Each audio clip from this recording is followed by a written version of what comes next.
우리가 비록 노예가 되었사오나 우리 하나님이 우리를 그 종살이하는 중에 버려두지 아니하시고 바사왕들 앞에서 우리가 불쌍히 여김을 입고 소생하여 우리 하나님의 성전을 세우게 하시며 그 무너진 것을 수리하게 하시며 유다와 예루살렘에서 우리에게 울타리를 주셨나이다. 우리 하나님이여, 이렇게 하신 후에도 우리가 주의 계명을 저버렸사오니 이제 무슨 말씀을 하오리이까. 전에 주께서 주의 종 선지자들에게 명령하여 이르시되 너희가 가서 얻으려 하는 땅은 더러운 땅이니 이는 이방 백성들이 더럽고 가증한 일을 행하여 이 끝에서 저 끝까지 그 더러움으로 채웠음이라.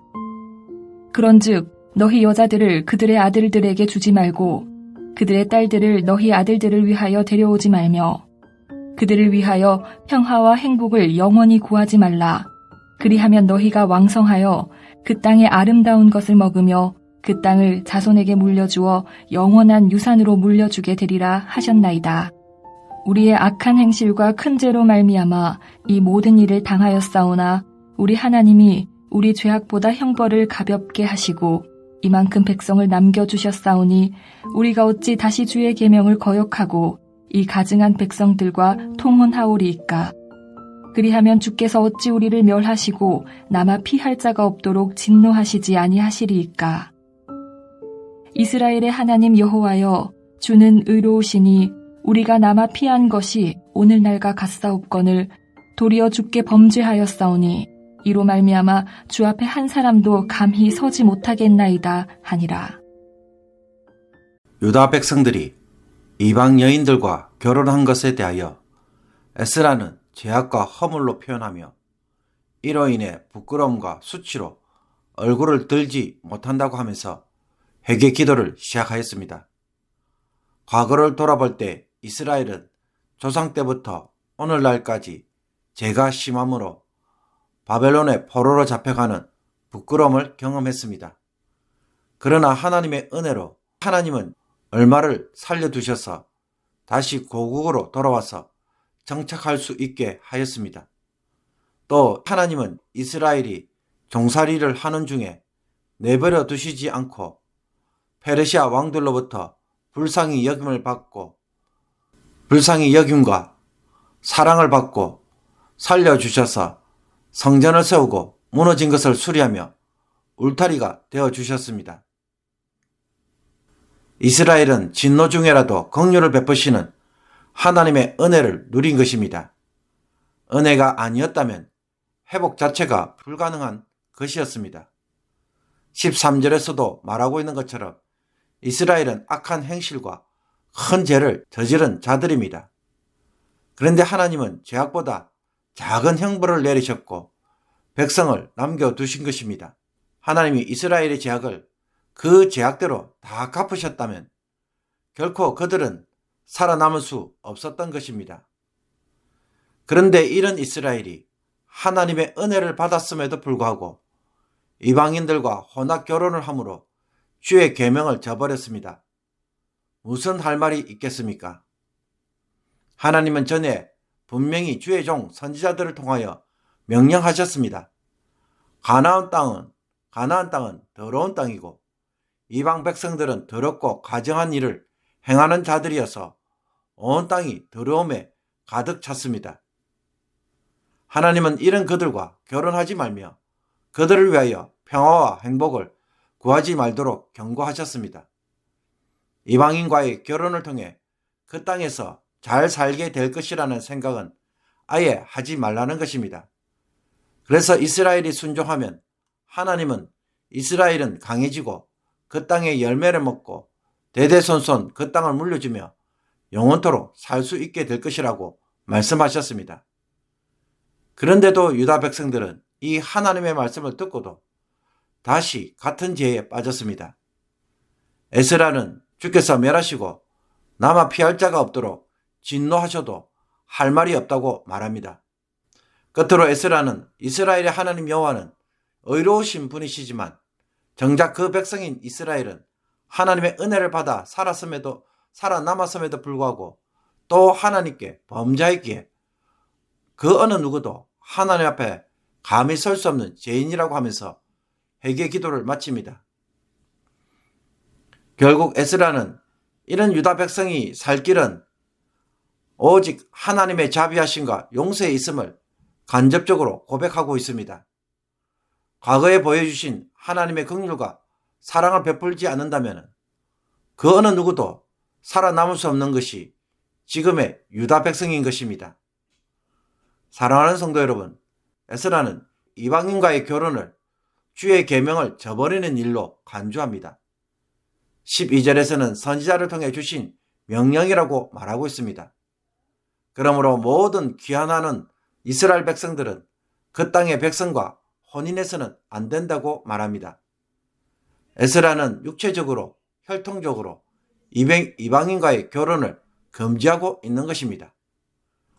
그러나 성경을 보면 야곱의 아들인 유다는 가나안 여인을, 요셉은 애굽 여인을 아내로 받아들였으며 애굽 여인에게서 낳은 두 아들인 므낫세와 에브라임은 나중에 이스라엘의 두 지파의 조상이 되었습니다.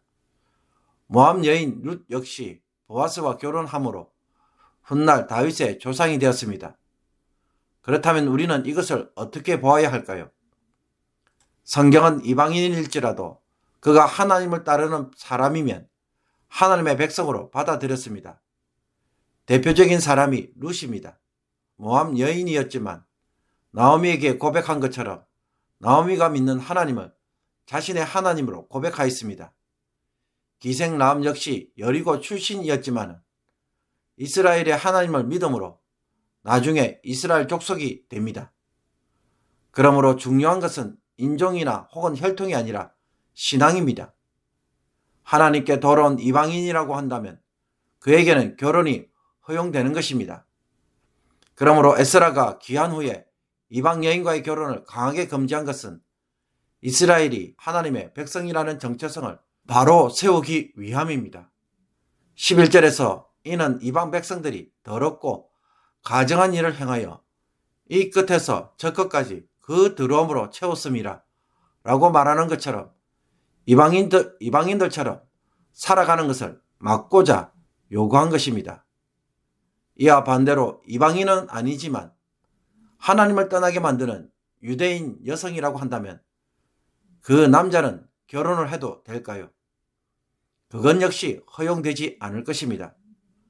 그렇다면 이방인 여인과의 결혼을 금하는 것에 대하여 너무 1차원적으로 흑백 논리식으로 접근해서 다룬다면 율법의 본래 의미를 상실하고 맙니다.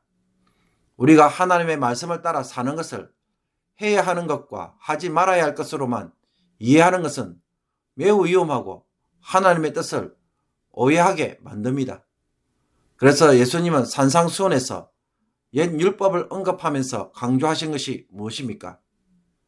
율법을 주신 의도와 목적을 바로 회복할 것을 요구합니다. 눈에는 눈, 이에는 이라고 할 때 우리는 그렇게 공평하게 처벌하는 것이 공이고 율법이라고 생각합니다.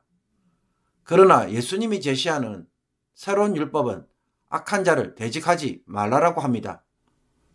오른밤을 때렸을 때에 왼밤도 내밀라고 말합니다. 하나님이 이 율법을 주신 것은 피해를 입었을 때에 과도하게 복수하는 것을 금지하신 것입니다. 복수의 악순환에 빠지지 말라는 것입니다. 주님은 복수를 통해 정의를 세우는 것이 아니라 사랑과 용서를 통해 정의를 세울 것을 기대하셨습니다. 15절에서 에스라는 이스라엘의 하나님은 의로우신 분이라고 말합니다.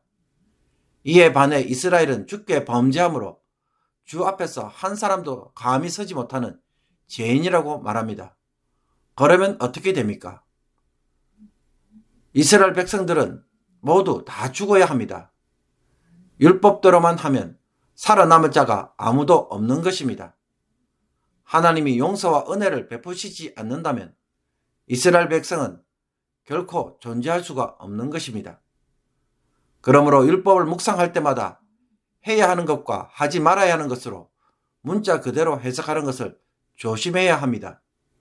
하나님의 말씀이 요구하는 진짜 의도가 무엇인지를 깨닫지 못하고 적용한다면 그 순종은 사랑의 순종이 아니라 두려움의 순종이 될 것입니다. 주님은 우리가 그런 식으로 이해하고 순종하기를 원치 않으십니다. 하나님은 하나님의 마음을 깨닫고 그것을 우리의 삶에 실천하기를 원하고 계십니다. 에스라의 회개 기도는 다른 사람의 죄를 우리의 죄로 고백함으로 공동체가 죄에 빠지지 않도록 강구하고 있습니다. 죄를 지적하고 아파함으로 죄의 심각성을 드러내고 죄를 죄로 인식하도록 합니다. 이 죄가 공동체에 파고들고 오염시키는 일을 막고자 하고 있습니다. 그래서 이방인과 결혼을 해야 합니까? 말아야 합니까? 로 질문하는 자가 아니라 죄가 공동체에 파고들고 오염시키는 일을 막아서는 것에 더 민감한 자가 되기를 원합니다. 이것 때문에 이방인과의 결혼뿐만 아니라 다른 행동에도 눈이 밝아져서 그 죄에서 돌아설 수 있는 성도가 되기를 주님의 이름으로 축복합니다. 기도드리겠습니다. 하나님, 에스라의 회개 기도처럼 이 모양 저 모양으로 엄밀하게 우리 안에 침투하는 죄에 대하여 민감하게 하여 주옵소서. 죄에 대한 애통함과 회개는 없이 단지 행동을 바꾸는 것에 만족하는 외식적 신앙생활을 하지 않게 하여 주옵소서.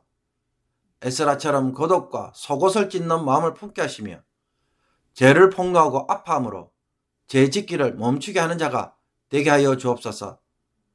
죄가 공동체에 파고들지 못하도록 막아서는 기도를 오늘 성도들이 하게 하여 주옵시며 정죄하는 자들이 아니라 죄를 막아서는 성도가 되게 하여 주옵소서.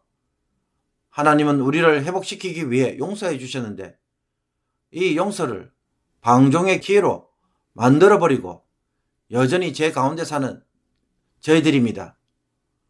오직 하나님의 용서와 사랑을 다시 한번 간구하오니 회복시켜 주셔서 결국에는 하나님께 순종하는 백성이 되도록 끝까지 저희들을 붙잡아 주옵소서.